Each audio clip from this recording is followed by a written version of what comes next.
In 2018, this young man masterminded an operation so genius that the victims had no idea they were being robbed right in front of their eyes. It's estimated that he stole over $7.5 million through SIM swapping. But he was just a nerdy student who eventually ended up on the FBI's watch list.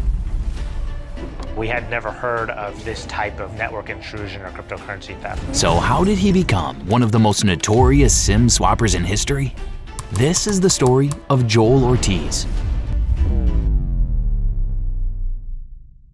Joel was born to a disabled immigrant mother who was on full disability. His father was never in the picture. It was learned very early in his life that there was something wrong. Now the diagnosis would be autism spectrum disorder. Joel grew up in Boston's public housing projects, a place where dreams were often smaller than the brick walls surrounding them. His mom worked long hours, doing everything she could to keep food on the table. Joel, though, was different. He was obsessed with technology. When I was little, I built a passion for technology. Me and my mother would find electronics in the trash. We'd bring them home, and I would learn how to fix them. He'd take apart phones, fix old laptops, and tinker with anything that had a circuit board. By high school, that obsession paid off. Joel landed a full-ride scholarship to UMass Boston, majoring in computer science. He was the first in his family to go to college. To his friends, he was the kid who made it. But in the glow of new opportunity, something darker was forming. He wasn't just interested in building programs anymore. He wanted to learn how to break them. It started small with internet forums, Discord chats, Telegram groups. There he met people who weren't just interested in coding. They were interested in exploiting. These online spaces were full of young hackers bragging about easy money. They'd post screenshots of crypto wallets, tell stories about draining accounts overnight, and show off designer clothes bought with stolen Bitcoin. Joel watched, listened, learned. To them, stealing wasn't wrong.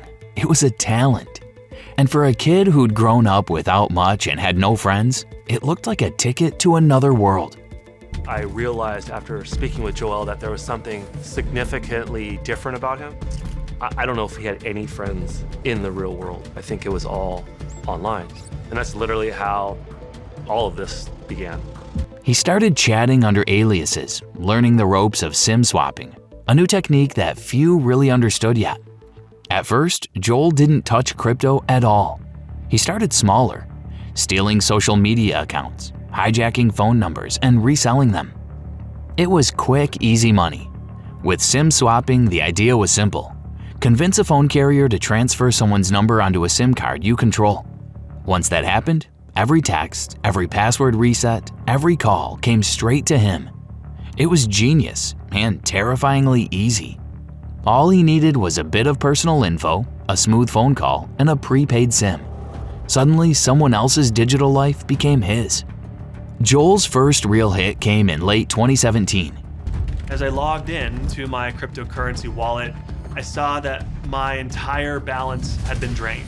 And I just remember thinking, this can't be real. This is Darren Marble, a hard-working entrepreneur from California.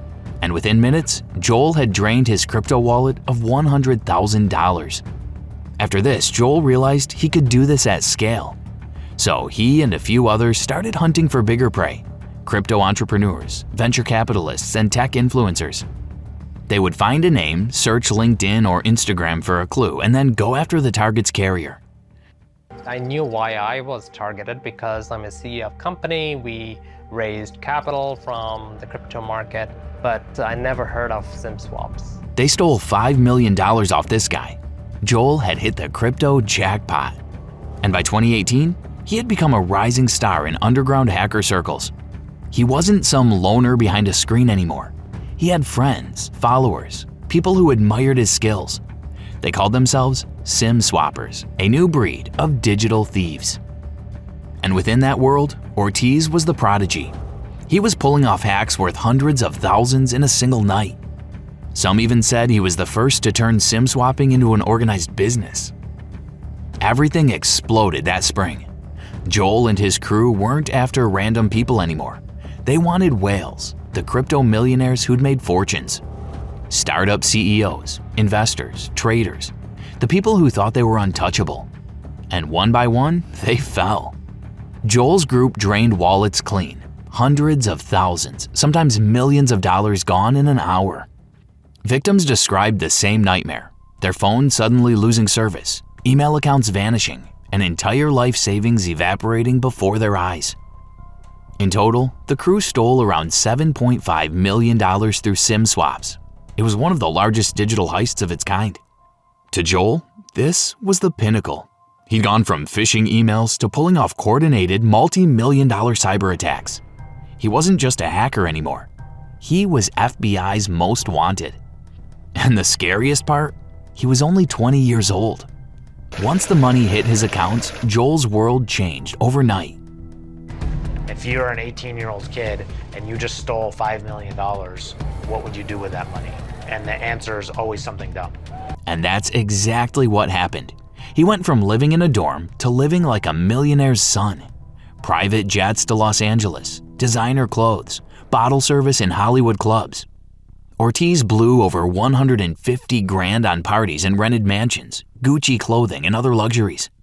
Head to toe. I mean, everything he's wearing from hat to slides are Gucci.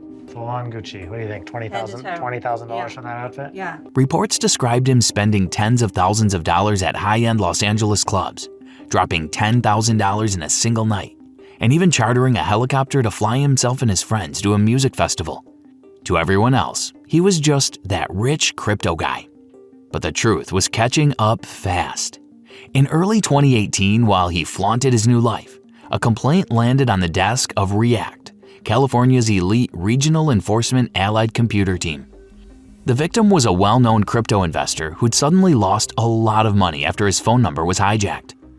But this time, the thieves had gone further than anyone expected, calling the victim's wife from his own number, then texting his daughter to make the ruse seem real.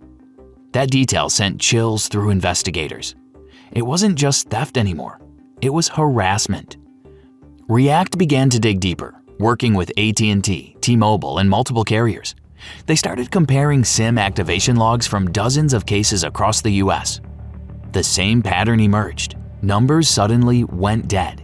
New SIM cards activated within minutes, and funds vanished from crypto wallets soon after.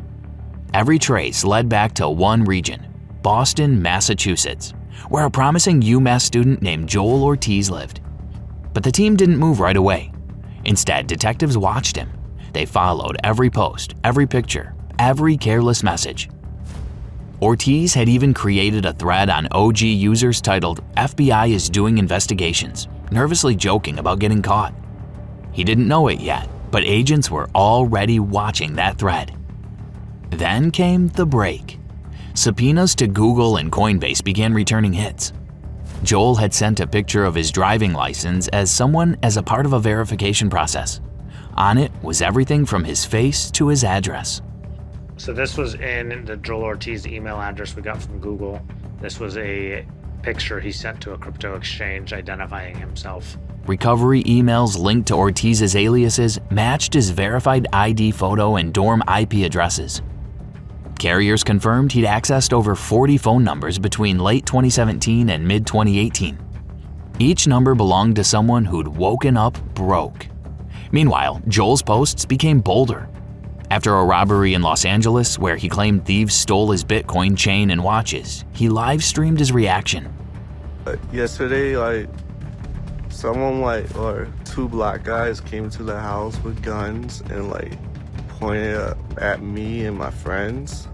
He then posted about leaving for Belgium, giving investigators the exact travel window they needed. In one private message, later obtained by prosecutors, he wrote about converting 30K BTC to USD on Coinbase and worrying that the IRS might notice. That message, combined with his travel logs and IP data, gave React everything they needed to tie his crypto accounts to real-world identity.